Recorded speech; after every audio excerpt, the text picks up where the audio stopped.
Dans ces problèmes de diagonalisabilité et topologie, il faut toujours avoir deux exemples en tête, comme on l'a vu tout à l'heure.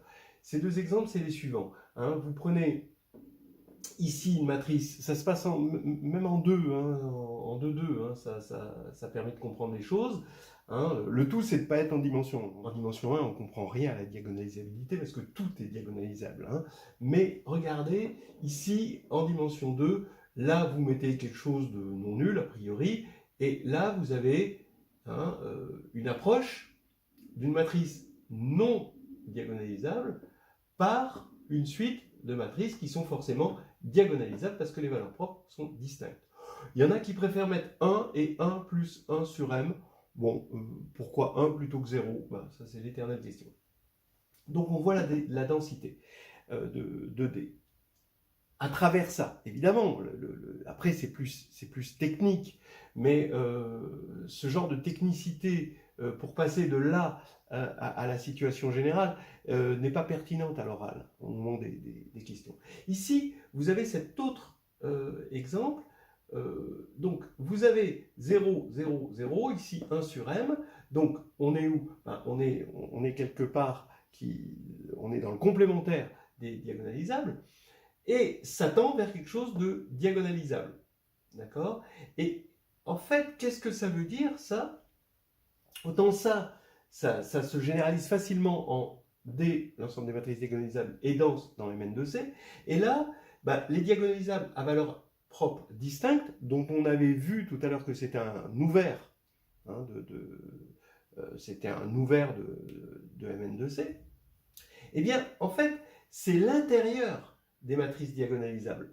Pourquoi c'est l'intérieur des matrices diagonalisables? Parce que à partir du moment où les valeurs propres ne sont pas distinctes, alors on peut être atteint par des non diagonalisables, par le complémentaire.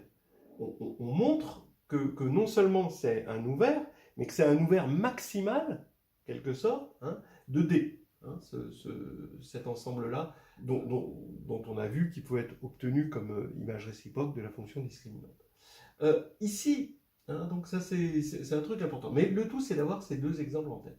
Donc voilà ce qu'il faut avoir en tête. Un deuxième truc qu'il faut avoir en tête, c'est un joli schéma.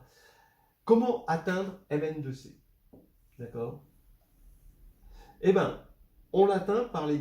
On vous donne un problème sur Mn de C. D'accord? Et même, je dirais, un problème sur Mn de K. Ok? Lié à la réduction, quand même. Alors, premièrement, emmenez le jury vers C pour voir comment ça se passe si vous pouvez utiliser la topologie et avoir des résultats. Et une fois que vous êtes dans C, regardez juste si le problème, qu'est-ce que donne le problème sur les matrices diagonales.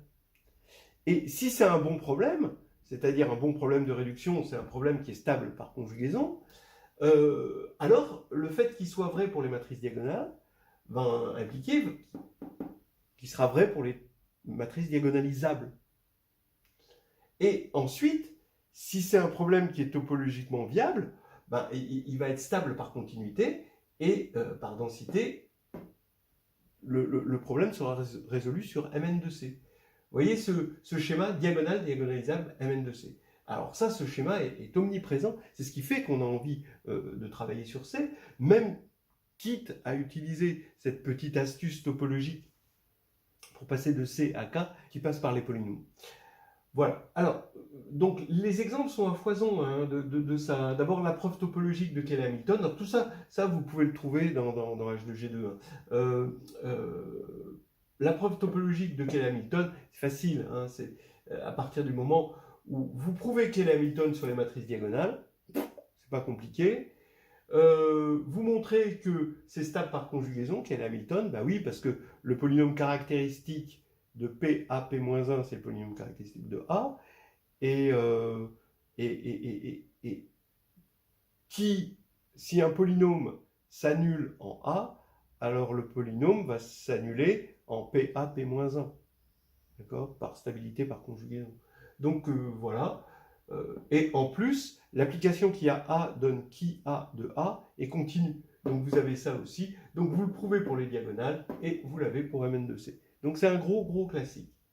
Regardez ce petit exercice qu'un jury peut vous poser, soit X une partie fermée, stable par conjugaison, et qui contient les matrices diagonales, montrer que X c'est Mn de C. Bah oui, c'est exactement ça. Hein. En fait, ça c'est vraiment l'exercice emblématique de ce schéma-là. Si X est une partie qui est fermée et stable par conjugaison, et qui contient les matrices diagonales, puisqu'elle contient les matrices diagonales et qu'elle est stable par conjugaison, elle va contenir toutes les matrices diagonalisables. Comme elle est fermée, elle contient l'adhérence des matrices diagonalisables, donc elle contient Mn de C, donc c'est Mn de C. Voilà. Plus compliqué. Hein, donc on trouve dans Nouvelle Histoire hédoniste de groupe et de géométrie. Bon, on peut appeler ça le petit théorème de Harish-Chandra. Harish-Chandra l'a fait dans un contexte beaucoup plus général, mais là, on peut quand même lui donner ce nom. Si f est une fonction polynomiale sur Mn de C, invariante par conjugaison, donc le jury peut dire, est-ce que vous connaissez des fonctions polynomiales sur Mn de C, invariantes par conjugaison? Bah oui, la trace, le déterminant, oui. Est-ce que vous pouvez m'en donner d'autres? Ah bah tous les coefficients du polynôme caractéristique de A, oui. Est-ce que vous pouvez m'en donner d'autres? Ah bah on peut faire des polynômes avec tous ces coefficients du polynôme caractéristique. Donc par exemple, la A donne trace de A au carré, ou A donne trace de A fois déterminant de A, ou le champ des possibles. Oui, très bien. Donc maintenant, est-ce qu'on peut montrer qu'on les a toutes? C'est difficile, mais quand même, c'est la démarche. Hein.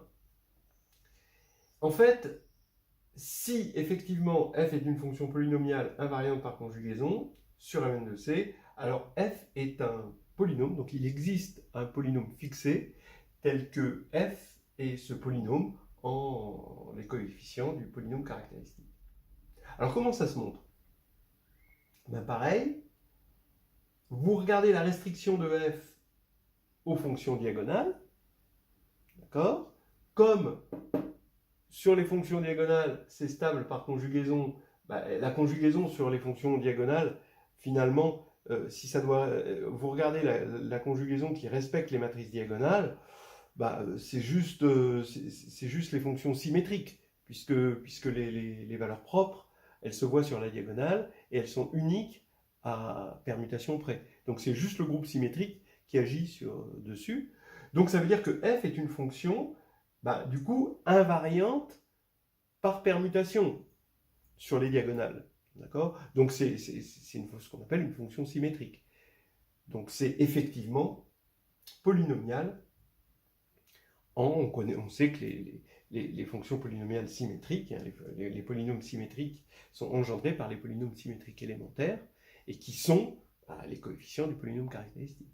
Donc ça va être vrai sur les diagonales, et après on passe par stabilité par conjugaison aux diagonalisables, et comme les polynômes c'est continu, on passe à Mn de C. Voilà. Bon, c'est dans l'âge de G2, je reconnais que c'est un peu rapide ici, mais c'est toujours ces étapes-là. Une dernière question, si on vous demande, est-ce que vous pouvez me donner une formule pour la trace de la comatrice de A? Ça c'est sympa aussi, hein, la trace de la comatrice de A. Bon, alors, bah oui, bah ça suit toujours le même schéma, la trace de la comatrice de A. Placez-vous dans C, d'accord, où vous avez de la topologie. Regardez ce qui se passe pour les diagonales. Bah pour les diagonales, vous prenez une matrice diagonale, d'accord. Qu'est-ce que c'est que la comatrice de D? Bah, prenons une matrice diagonale inversible. Donc la comatrice de D, bah, la transposée de la comatrice de D, c'est det de D fois D-1. Donc ça va être, bon, comme le déterminant c'est le produit des lambda I, et qu'on divise par, qu'on divise par les lambda I ici. Donc on a le produit des lambda I pour I différent de 1, le produit des lambda I pour I différent de n. Donc ça c'est la transposée de la comatrice, mais comme elle est diagonale, c'est aussi la comatrice. Donc voilà, et maintenant il faut prendre la trace de ça.